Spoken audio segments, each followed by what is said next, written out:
전쟁은 하나님께 속한 것이니. 역대하 20장 1절에서 19절 말씀. 그 후에 모압 자손과 암몬 자손들이 마온 사람들과 함께 와서 여호사밧을 치고자 한지라. 어떤 사람이 와서 여호사밧에게 전하여 이르되 큰 무리가 바다 저쪽 아람에서 왕을 치러 오는데 이제 하사손 다말 곧 엔게디에 있나이다 하니, 여호사밧이 두려워하여 여호와께로 낯을 향하여 간구하고 온 유다 백성에게 금식하라 공포하매, 유다 사람이 여호와께 도우심을 구하려 하여 유다 모든 성읍에서 모여와서 여호와께 간구하더라.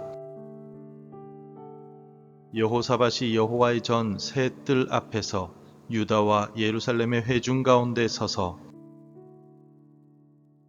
이르되 우리 조상들의 하나님 여호와여, 주는 하늘에서 하나님이 아니시니이까? 이방 사람들의 모든 나라를 다스리지 아니하시나이까? 주의 손에 권세와 능력이 있사오니 능히 주와 맞설 사람이 없나이다. 우리 하나님이시여, 전에 이 땅 주민을 주의 백성 이스라엘 앞에서 쫓아내시고 그 땅을 주께서 사랑하시는 아브라함의 자손에게 영원히 주지 아니하셨나이까? 그들이 이 땅에 살면서 주의 이름을 위하여 한 성소를 주를 위해 건축하고 이르기를, 만일 재앙이나 난리나 견책이나 전염병이나 기근이 우리에게 임하면 주의 이름이 이 성전에 있으니 우리가 이 성전 앞과 주 앞에 서서 이 환난 가운데서 주께 부르짖은즉 들으시고 구원하시리라 하였나이다. 옛적에 이스라엘이 애굽 땅에서 나올 때에 암몬 자손과 모압 자손과 세일산 사람들을 침노하기를 주께서 용납하지 아니하시므로 이에 돌이켜 그들을 떠나고 멸하지 아니하였거늘, 이제 그들이 우리에게 갚는 것을 보옵소서. 그들이 와서 주께서 우리에게 주신 주의 기업에서 우리를 쫓아내고자 하나이다. 우리 하나님이여, 그들을 징벌하지 아니하시나이까? 우리를 치러 오는 이 큰 무리를 우리가 대적할 능력이 없고 어떻게 할 줄도 알지 못하옵고 오직 주만 바라보나이다 하고, 유다 모든 사람들이 그들의 아내와 자녀와 어린이와 더불어 여호와 앞에 섰더라.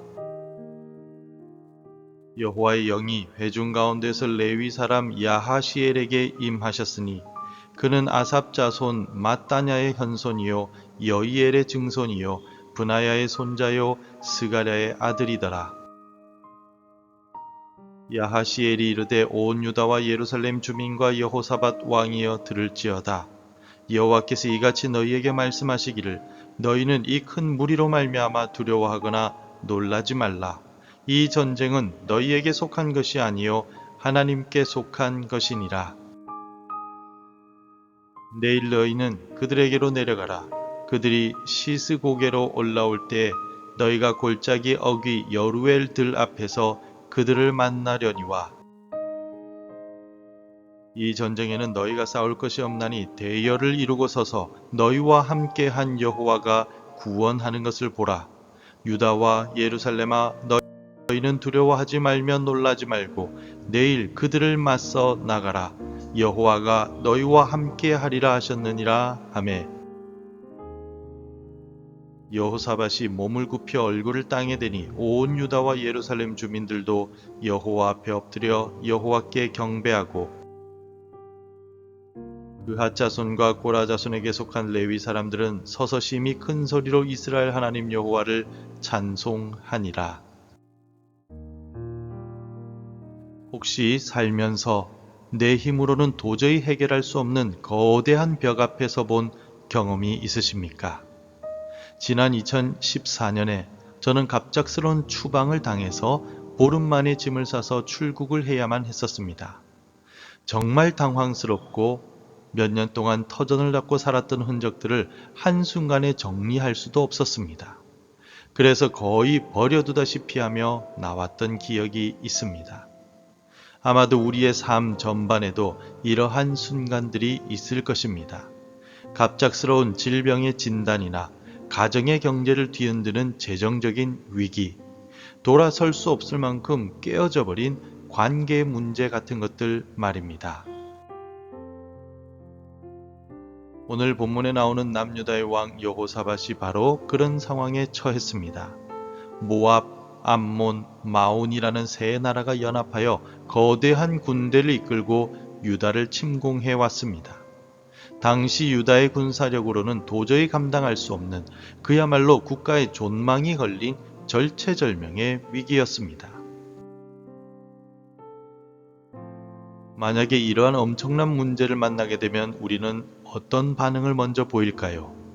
아마 대부분은 두려움을 느끼게 될 것입니다. 밤에 잠을 이루지 못하고 어떻게든 내 지혜와 능력으로 이 문제를 해결해 보려고 애를 쓸 것입니다. 그러나 결국 우리는 깨닫게 됩니다. 내게는 이 문제를 해결할 능력이 없구나라는 사실을 말입니다. 바로 이것이 여러 가지 문제 앞에선 연약한 인간의 현실입니다. 오늘 말씀을 통해 이 거대한 위기 앞에서 우리가 붙들어야 할 유일한 영적인 전략이 무엇인지 함께 나누기를 원합니다. 연합군이 쳐들어온다는 소식을 들었을 때 여호사밧 왕도 역시 두려워했다라고 성경은 분명히 기록합니다. 그러나 중요한 것은 그 다음의 행동입니다. 그는 두려움 때문에 주저앉지 않았습니다. 3절을 보시면 여호사밧은 두려움 가운데 하나님을 바라보며 간구하였습니다.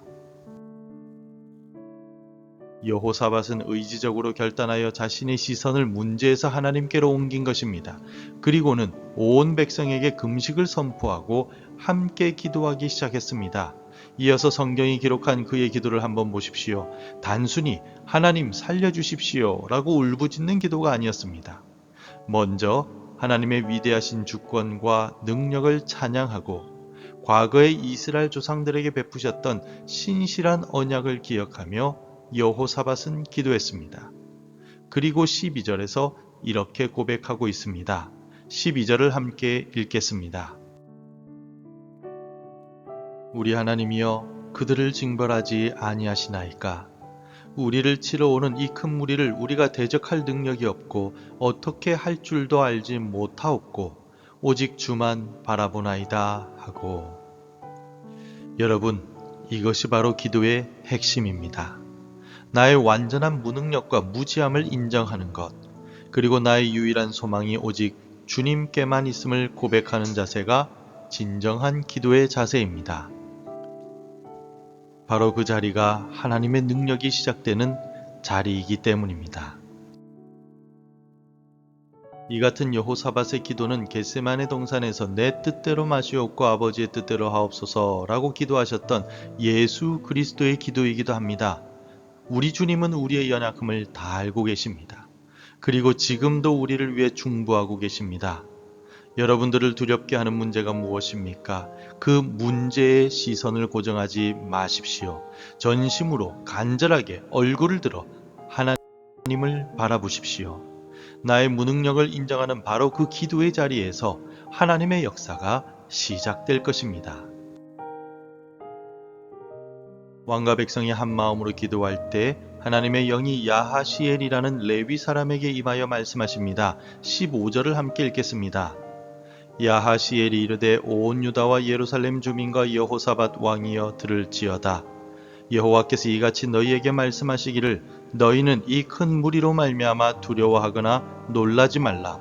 이 전쟁은 너희에게 속한 것이 아니요 하나님께 속한 것이니라. 이 얼마나 놀라운 말씀입니까?